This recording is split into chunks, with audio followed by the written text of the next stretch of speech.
So this is my first video in a new series of trending topics, like the Hodge twins. Hodge twins.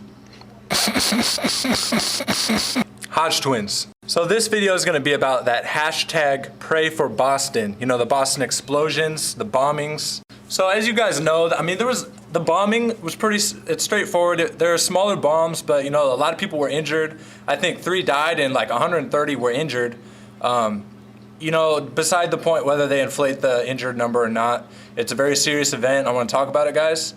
One of the things I don't like about the whole media situation is how it's on every single channel.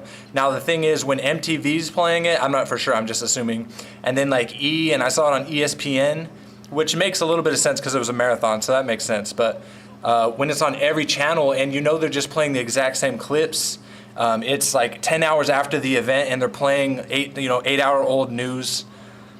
You know, I think the channels are just really trying to milk it for advertisement money, because you know they already have people who have hour specials on the bombing and everything, and you know, people in my own family, you know, they're tuning into that whole hour, and there's more commercials than content, and all they're really doing is repeating the exact same over and over. So although it may be a horrific event, I wouldn't say tragic. One of the news guys said it's not a tragedy, it's a travesty or some word like that. But you know, it's a serious thing. But when you go to milk it, and it kind of shows, because you know, there's news channels for news and entertainment channels for entertainment. And when the entertainment channel tried to go put a very serious event like that onto a channel where it really doesn't have a place for it, and it's not new information. If it were new information and it was a serious event, so I'll allow it, but it wasn't new information. So that's a big deal, and I can't really live with that. You know, and it's their choice, and I guess if I were in that money-making position like that, I would do the same thing.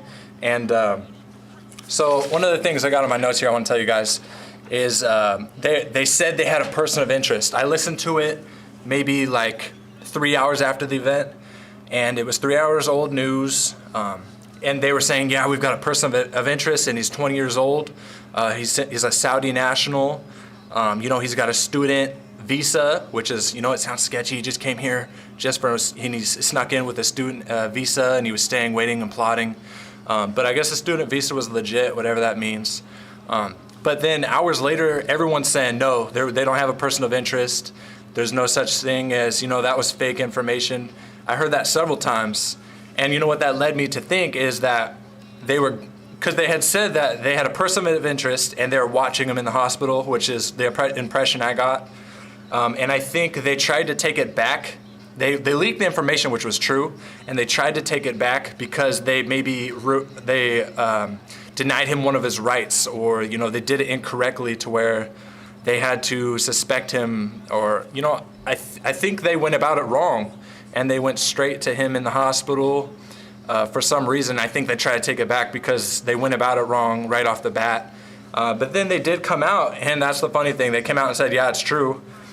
So first of all, if I'm not right, why did they take it back? You know, if it's true, it's true. It's not like he's a person of interest, and then they say, oh, no, he's not a person. And then they say, oh, he's a person of interest again. No, that didn't happen. So and then Obama goes saying he will experience the full weight of justice, or whoever's, you know, they will not escape the full weight of justice, or something like that. And to be honest, I don't think Obama knows much about justice. So that's beside the point. I'm just kind of going off of something that I heard him say and I didn't like it. So it struck a wrong chord with me. So my heart goes out to the people in Boston, but I think a lot of people are milking it in a sense to where they're looking just for advertisement money, and they're just looking for not even advertisement money. They're just looking to they're looking to draw a longer viewership on their channels to where it's not relevant. You know, it's old information. Put some new information and put it up, and then I'll be glad to tune into your channel. But that's kind of the things I wanted to comment on it. So it's a fair use. I'm trying to just bring up conversation about this. Hopefully you guys will agree in the comments. Tell me what you guys think. Were you guys there? That's a big thing. And you guys please favorite this video, like it. Tell me what you think. I'm not done. And apparently they're searching someone's apartment, and they can't say for sure whether it's the person of interest or anything like that. So as you saw in the beginning of this video, there was a promo, an ad for Ryan Lochte. That's just business as usual. If it's not something that you like, don't, just ignore it. Besides the point, go ahead and tell me what you guys think. Please comment about this, this horrible event. Tell me what you think. I mean, I've seen so many video clips of it. You guys have a link to a video that maybe not many people have seen that's on YouTube. Comment, tell me what you think.